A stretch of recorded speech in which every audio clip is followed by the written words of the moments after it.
I do want to first pick this issue with Ken Blackwell, a former Secretary of State, a former Cincinnati mayor who joins us right now in West Palm Beach, Florida. On this development, Ken, and the fact that it's obviously accelerating, are you worried just that it could lead to a pretty, international nastiness?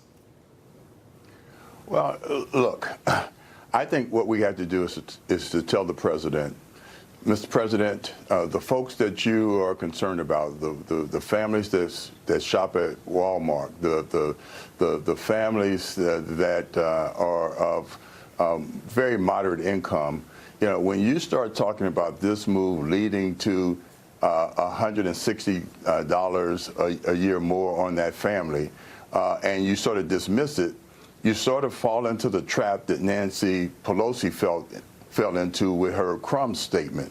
That has a real impact, and I think he has been a voice to those folks.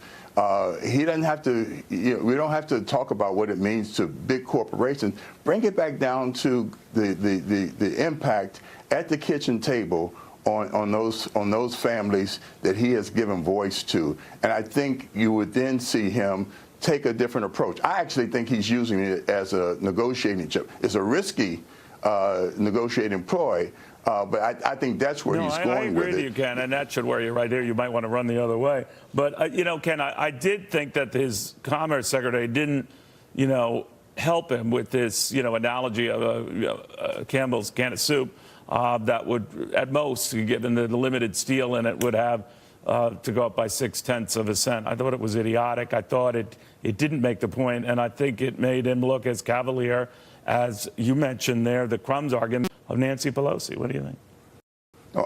And I think you're absolutely right, and we really do have to keep it focused on those Americans that have been left out and left behind. And again, I bring back, this is a president that has given voice to those Americans, those families.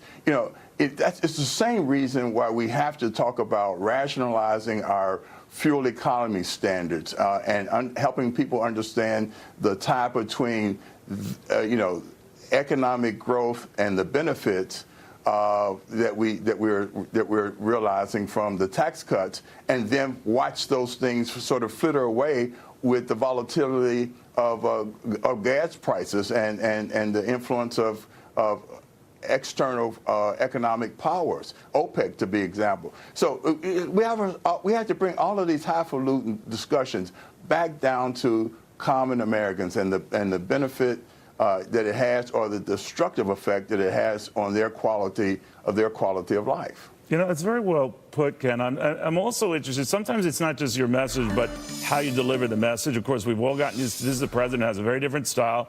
Some really love that frankness, that unpredictability. Others are a little exasperated by it. I got a sense, talking to the former Attorney General Alberto Gonzales on this whole Trump Sessions back and forth, that he's at that exasperated point and that it's not helping. I want you to react to this.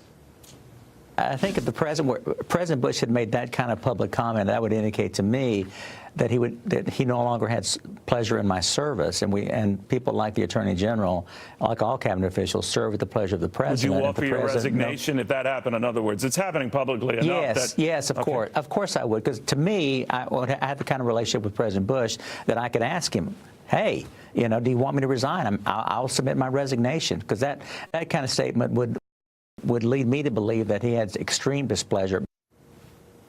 All right, Ken, but Jeff Sessions remains, hasn't resigned, hasn't been fired, and this goes on and on. What do you think?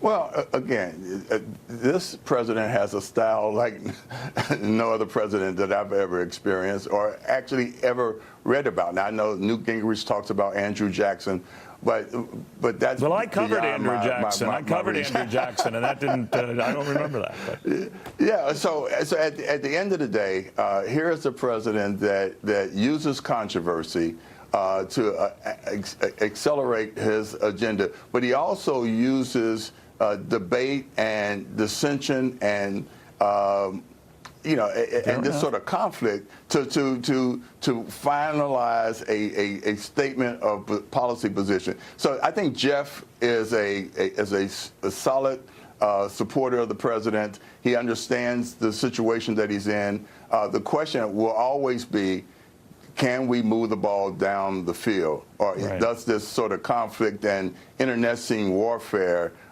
stall us in advancing the agenda that serves the American people?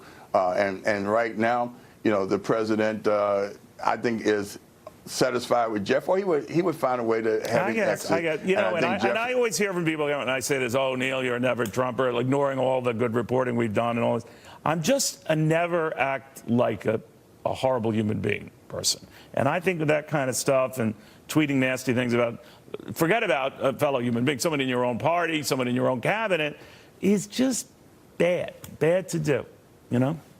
Yeah, I'm really glad that Jeff has staying power.